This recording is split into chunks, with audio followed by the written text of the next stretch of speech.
Each new situation requires a new architecture. I'm Architect Karan Anand, introducing you to episode 2 of the Mirzapur Manifesto, brought to you by brand partners Obeetee.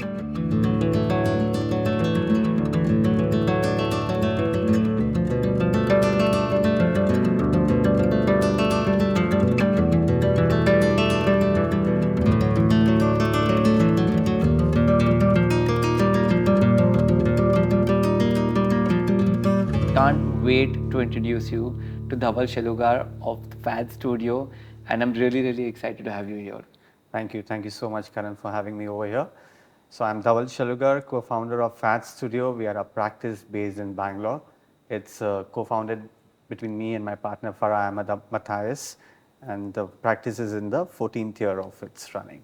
That's amazing. And Dhaval, I'm really excited to have you here because you are almost unseen. So I would love for you to share with our audiences what you're all about. And since you're here, it becomes like an exclusive for Mono. So I'm really excited. Sure.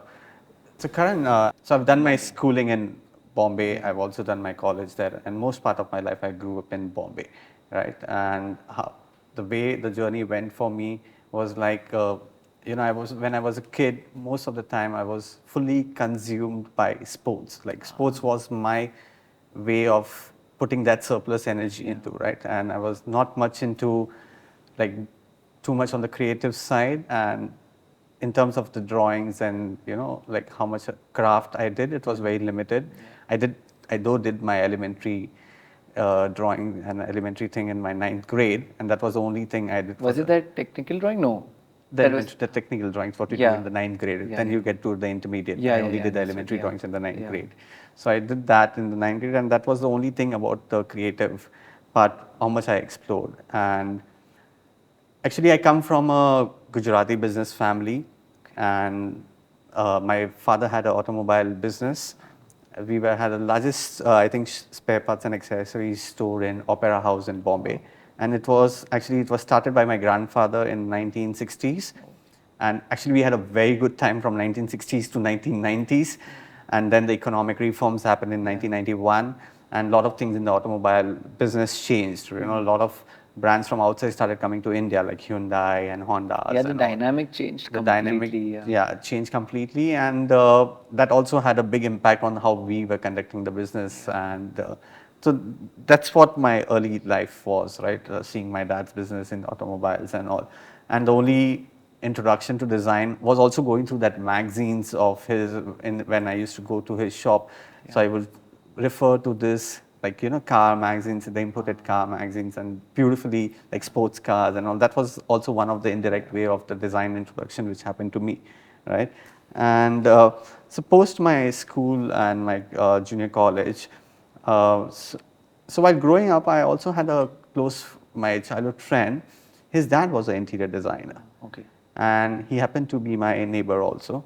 So a lot of times when, in the free time when I used to go to his home to play, I would refer to the interior magazines or interior books or architecture books in his home. And that was, kind of very intriguing to see faces in those magazines that time. And hear stories from him about his dad that getting an award. Those times there were like Durian Society Awards and all. So that's the time. Society Awards was so popular. So I'm talking about the early 2000 and that around that time. So and whenever he spoke about that, and I found the field very flamboyant and glamorous that way. So a lot of my friends, as I said, they do CA and MBA and engineering and all. So I never related to those fields early on, and it didn't make sense to me that I couldn't map the whole field also, and I just thought I would be like a drop in an ocean, right? That kind. I couldn't gauge the whole field like that. So it was having said that, so the biggest influences came from that my friend's father, the magazines, and he was also my neighbor, right?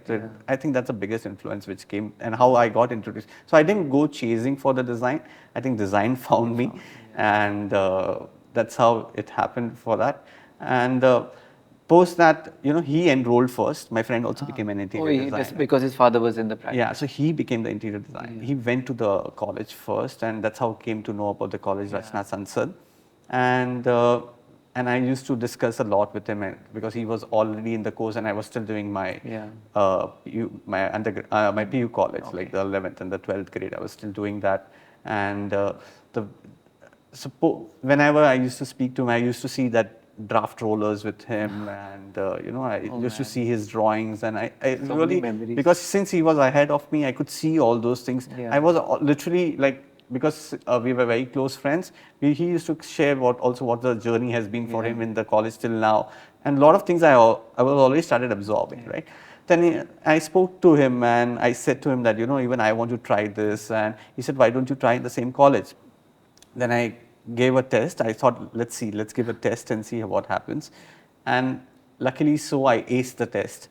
And you did this without any prep, except for your intermediate drawing. I think the interactions with my friend was very important that time, and I think he also prepped me a lot because you get that insights right before. So I think I kind of aced the test, and I think that was one first step of assurance that I think I can do this. It gave you that confirmation about that. And so later on, I enrolled in Rachna Sansad School of Design, and I finished my course in the design. And post that, I started working again with the same uncle, because what was happened when we were learning in college, a lot of things were happening with hand drafting. Yeah.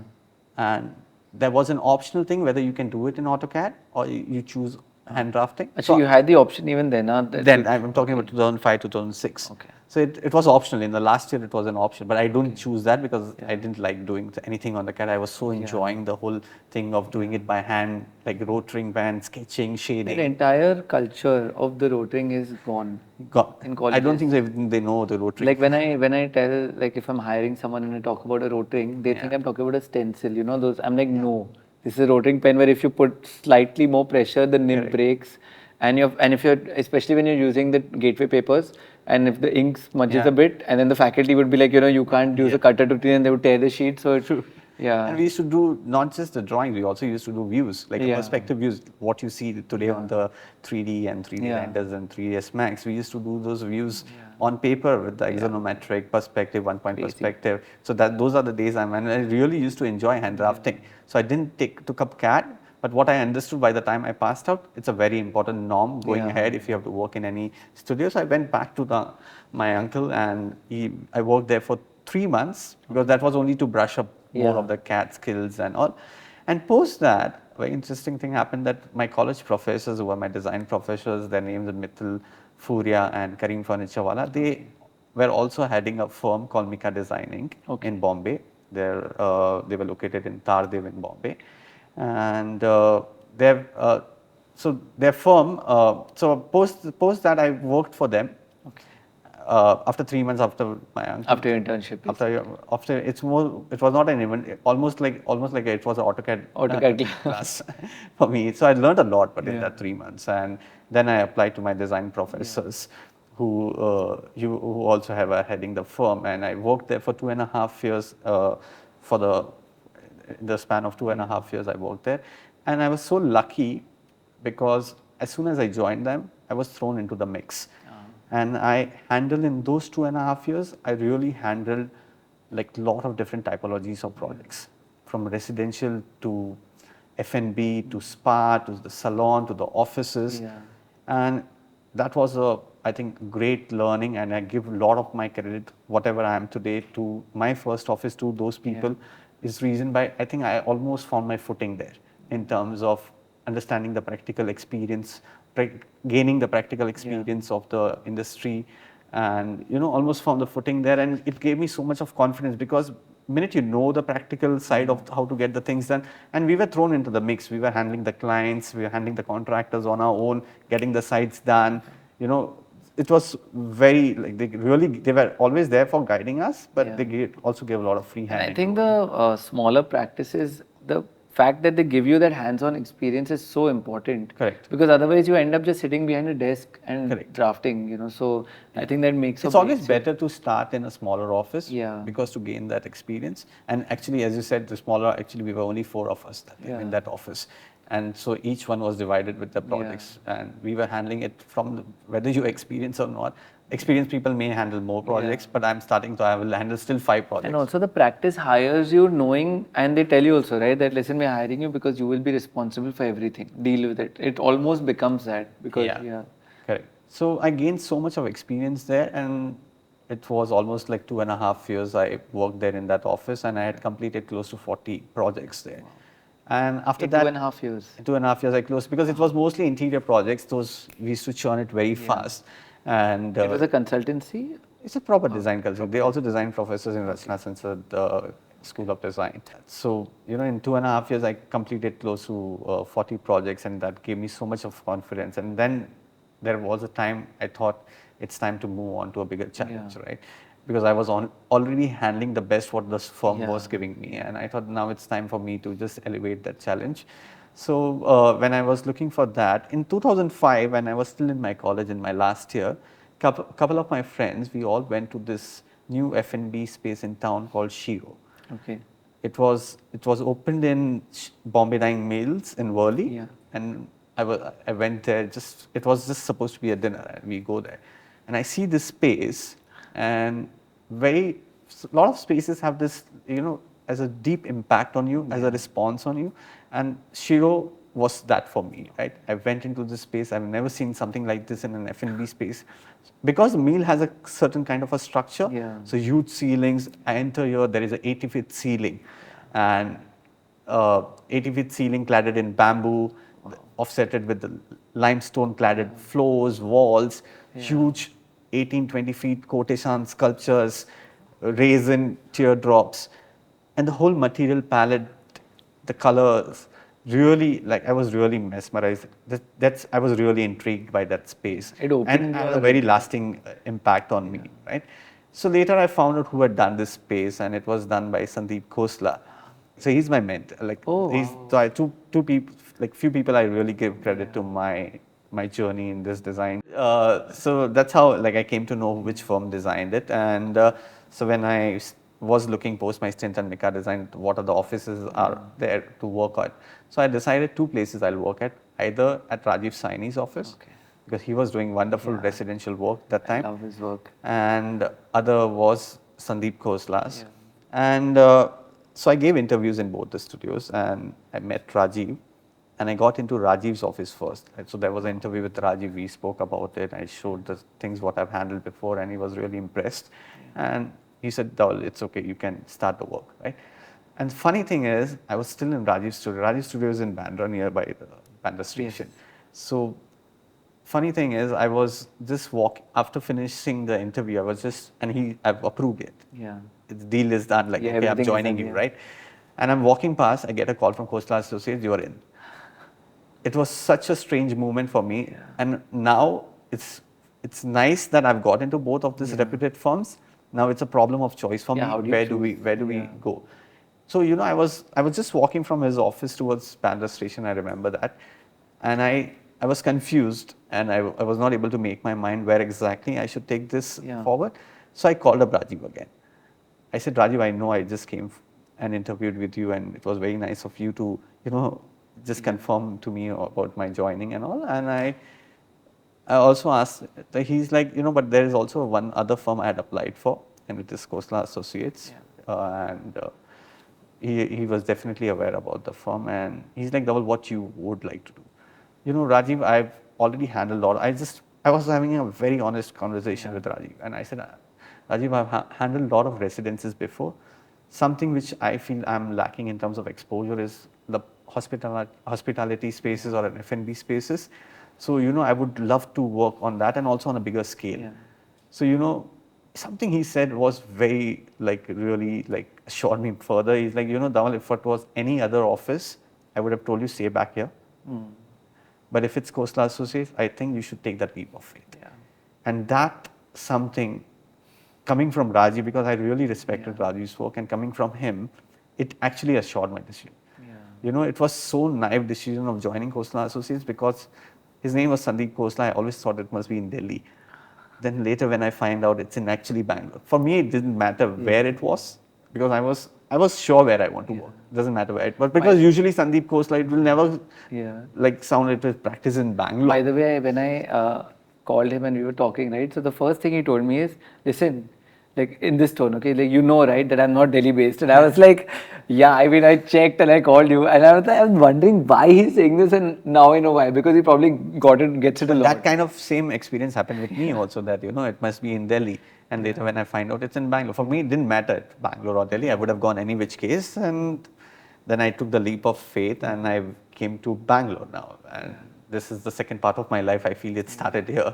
So I always refer like that, right? So that is how your journey into Tryst with Bangalore began, because of Sandeep Kosla. So I was so sure where I wanted to work. So that's a very important point, right? Like it's very important for people to know whose work they admire. And then later you can, you know, at the early stage of your career, you should work in offices where you really feel you're connected with those people work. So that's what my thought was also there. And that's the reason I took it. It was such a random decision for my family also that time, because I was a proper Bombay boy. But with all that, I was just assured them I know what I'm doing, and I just took a train. That time I couldn't afford flight. So I took a train, packed my bags, took a train. It took 24 hours to reach me to Bangalore. I just took a suitcase and reached Bangalore. That's how it was. It was so random for me. But I was sure. But then I figured out my stays and all in Bangalore. But I just went there. And that's when the journey with Sandeep started. And I joined him as a senior design lead. And I was so lucky to work directly with Sandeep and Amrish on most prestigious projects of Kosla Associates and Kosla Anand Associates now. And and the first project I work is Shiro Bangalore. And I thought full circle, basically. I thought it's like not real, right? Because this is a project which I was, and it has a similar kind. It's in a place called Obeetee in Bangalore, and it's still there. Like a lot of F&Bs, like I think in Bombay also or in Bangalore, a lot of F&B places open and shut. So, but this place has stayed. So before, like 2005, I went to Shiro Bombay. Then I saw his work. Then by the time I made the decision, he'd already completed Hard Rock Cafe. There was a beautiful project he completed in Kolkata called Roxy on the Park Street. Their practice changed the nightlife culture in Bangalore. With the not just Bangalore, I think overall, right? They took up to the scales which were not heard of that And you time. were a part of that. And the first project I work is Shiro Bangalore, and what a amazing, right? I was so so excited to work on it, and then I worked on two very important projects for the studio, and I worked as a senior design lead capacity for almost 4 years there with them, with Sandeep and Amrish, and I worked on residential, again hospitality, residential, few offices here and there, but the experience with Sandeep and Amrish was just amazing. It was so important for me to have that all-round experience and understand how the studio of that level works. What a base to have to start your own practice, basically. It's incredible. So it's almost like post Sandeep is when FAD Studio began, right? And by the time I began FAD Studio, I already had experience and close to 100 projects completed, working for different two offices. I've only worked in 2 offices, but I had close to 100 projects completed. So I already had that experience base. I knew everything about how to work with the clients, contractors, because if you handle such big work, you have to deal with them directly. No, if you handle such big work, you have so much of confidence, right? Then I thought now the next step would be to start my own studio. Now the question comes, where do I begin, right? Do I stay back in Bangalore and start my studio, or come back to Bombay? So at the same time, this is where I meet Farah, right? Farah actually joined me as an intern in my team. At Sandeep Kosla. At Sandeep Kosla. And that's how me and Farah met. So Farah, though she was a bit elder to me in the age, but she was an intern under my team. And she had dabbled into different fields and then chose design. So she wanted to try a stint at Sandeep's office to just understand, to get the feel of the profession. And that's how so Sandeep and I think they knew each other through some common friends, and that's how she came to Sandeep's office, and she worked under me for almost a year, right? And post that, Farah went to do her masters in Marangoni in Italy, and once she was back, we connected again. And she's just like, hey, Dhaval, I'm back. What are you doing? And I said, yes, I think I'm at the end of my journey at Kosla. I feel. I told her honestly, I'm at the end of my journey at Kosla, and I feel now is the time I might decide to start my own practice. So, but this was just a normal chat, and then I went to meet her over, and because she was just back from Italy, and I just went to meet her over, and we were just sitting outside her house in a veranda, and we were just discussing, what's the other next challenges for you and me. So she was very sure that she wanted to start on her own. And at the same time, we bounced off each other. Why she also, I think she was the one who put it out there. Okay, why don't we start together since you're looking for it? And that I had a moment of pause, because I was not sure whether I'm going to be working in Bangalore or Bombay. Is it time to close and wrap up Bangalore and come back to Bangalore? So we discussed, but at the same time, what I also found was in Bangalore has a lot of architecture schools. Yeah. And so there are a lot of architecture-driven firms, but there were very few design-centric firms. Yeah. So what I discussed, and what me and Farah also discussed, is, it would be a good, if we start in Bangalore, that's a very good plus and a very good edge to have, because there were not many design-centric firms. And the scale of the houses is huge, compared to Bombay. Right? So it will be almost like filling a void or filling a niche. And I think that was the initial thought what I had. And I think it was very true that time, because very few design-centric firms were there. And then we decided that, yes, let's do it together. And that's how FAD was born. Like, FAD is an acronym for Farah and Dhaval Design, right? And that's how FAD Studio was born. And that's how we've been together till, and this is our 14th year of practice. That's amazing. Thank you for those beautiful, beautiful insights into how you built your practice and how you got to this point. Very interesting, and I'm glad that we got to hear it for the first time. I don't think you've spoken about this earlier. It was so difficult to find information on you. We were just like, so when you all were asking for the questions, we were just like, let's just wing it. Let's hope that we get some time before this interview to talk to you. But I'm really grateful that you shared this. I also want to ask you, when you started your practice, right, was it because you started getting inquiries about projects, or did you just decide that, now I am ready to establish my practice and move on? Because I feel like in today's day and age, when you graduate, right, it's almost like, I have a project, so I'm going to set up my own practice, and then it doesn't last. Right, because you don't have the experience, you don't have the kind of focus or the dedication to realize that how difficult the profession is, the nuances of it, dealing with contractors, dealing with labor, dealing with clients, handling the finances. So could you tell us a little bit about the setup of it all? So I think and the struggles maybe. I think it's very important for any studio or any person to start off the studio. You can't just start a studio directly coming out of the college. There's a certain set of skill set you need to acquire in the practical training also.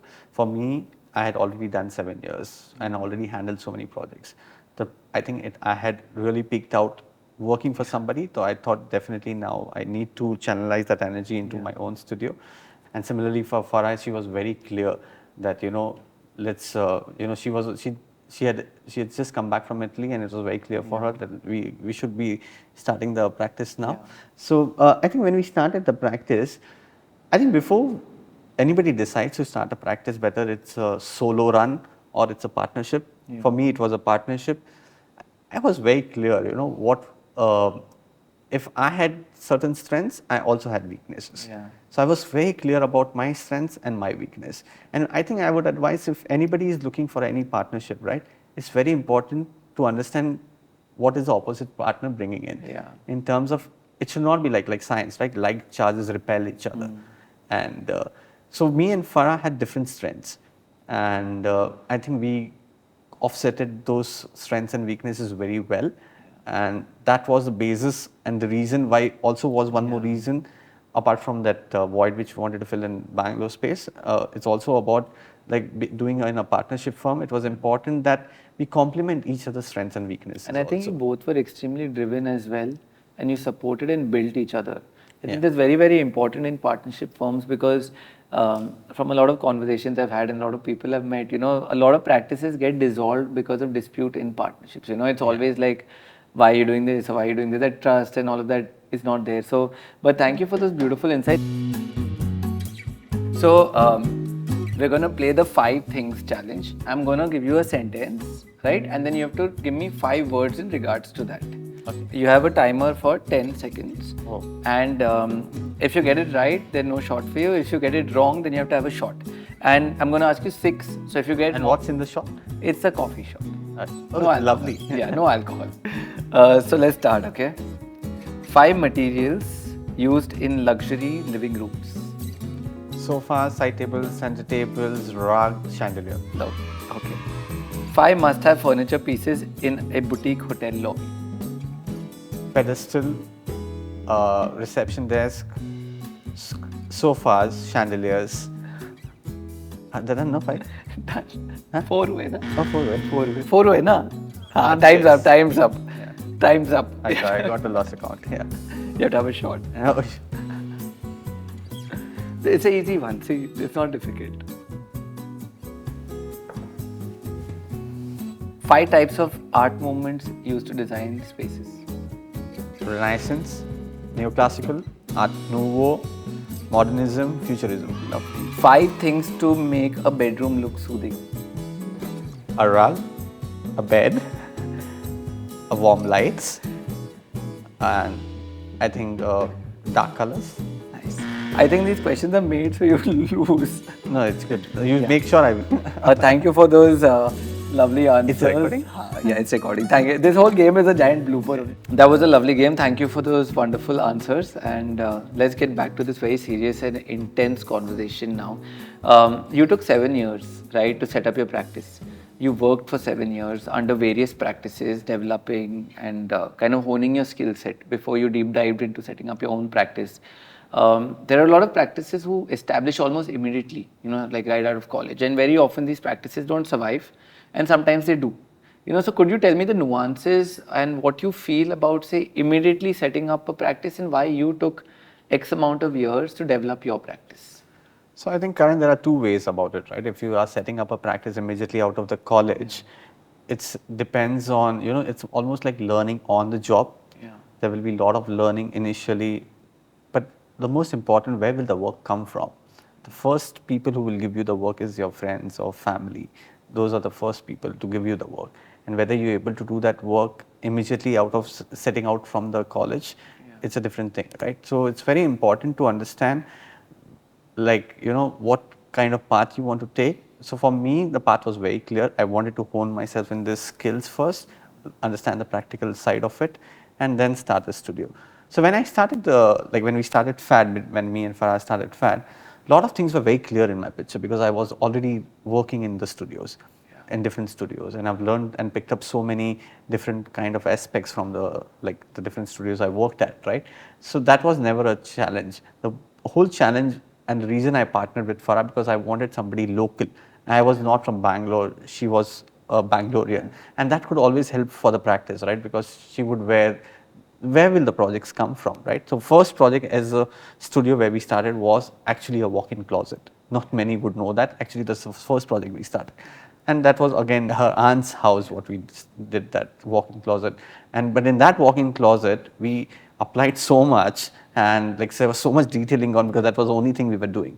And then one thing led to the other thing. Then we, then we signed up, at the same time we signed up a huge project, which for any studio, it was almost, I would say, when we started our practice, it was when you say, if it's a T20 cricket match, we almost started with first ball we defended and the next ball we hit for 6-4-4. Because the next project what we signed was a 25,000 square feet, a gated community project, which had a couple of things for us to do, where we had to do 8 mock-up villas of different types, along with that public spaces of clubhouse, coffee shop, gym, spa.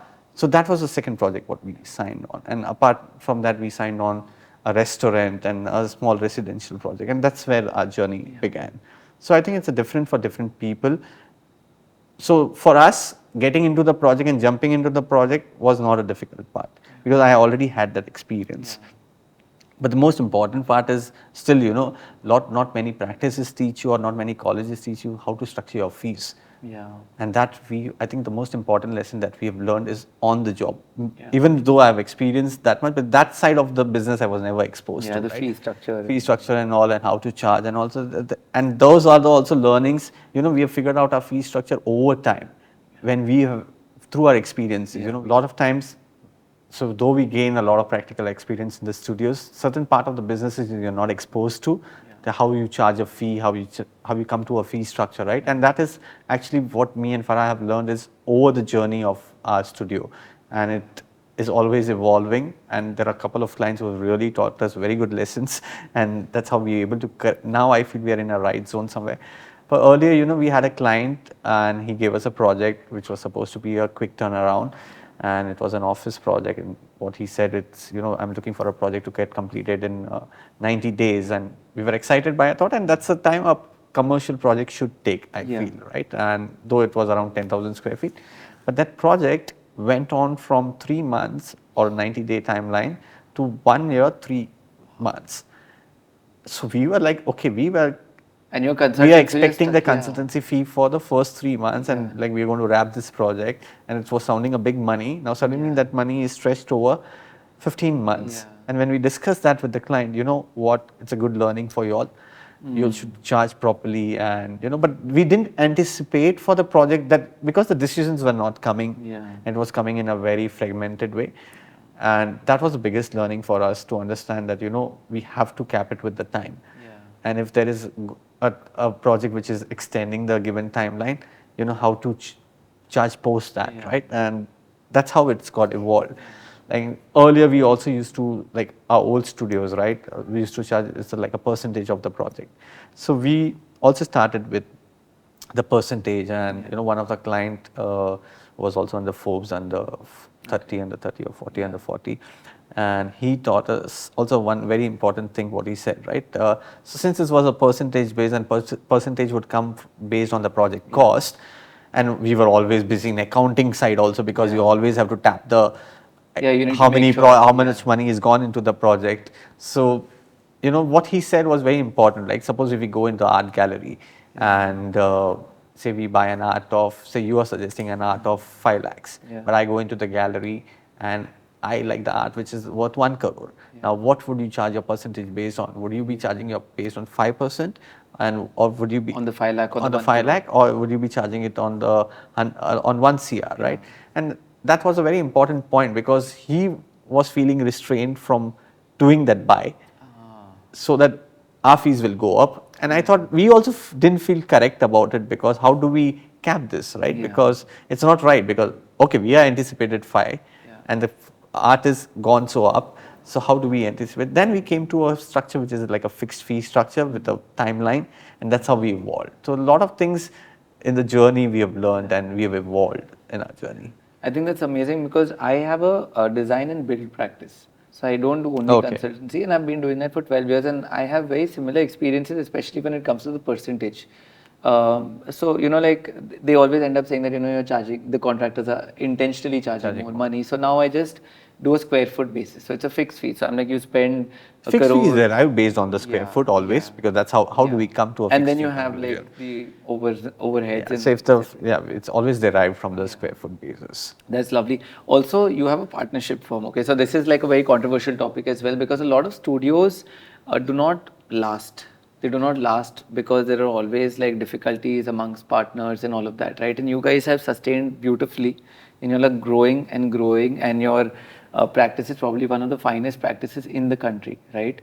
So could you tell us how this works and how you handle and navigate around situations, especially each other's egos, right? Because as designers, inevitably we do develop a certain God complex, and sometimes it's rightly so, because you're building spaces that where a person is going to live for say 20 years, 30 years, many generations, right? So how do you handle this situation? And first of all, touch wood that we have lasted for so long. And I think most important point is, like me and Farah, where we come from a very different worlds.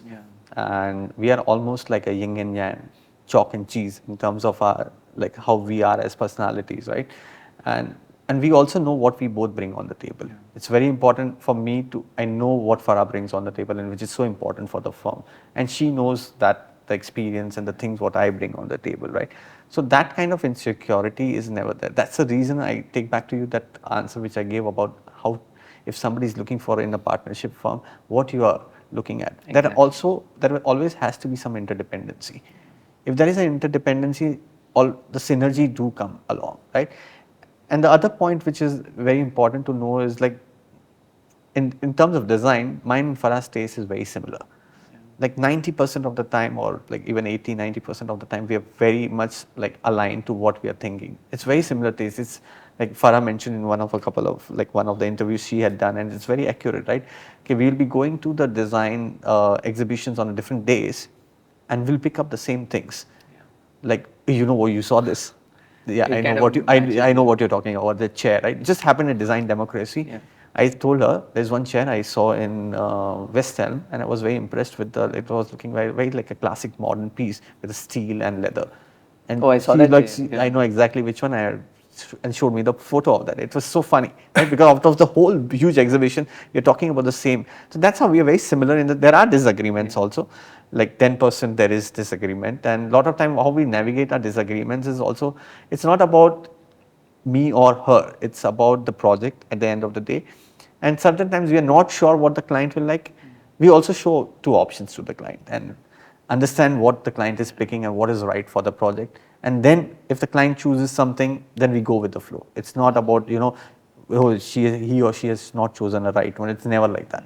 We leave it to the client. Eventually at the end of the day, we are not designing for ourselves. The whole point, we don't have a particular style. It's also because we are always dependent on our client voices.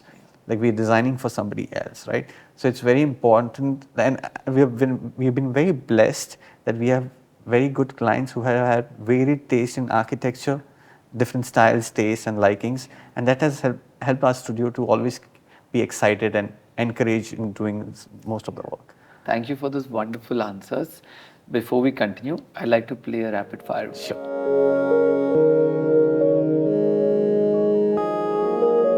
Okay, ready? Yeah. Okay, quick answers, okay? If you could build a pavilion for just 1 hour of the day, which hour would it be?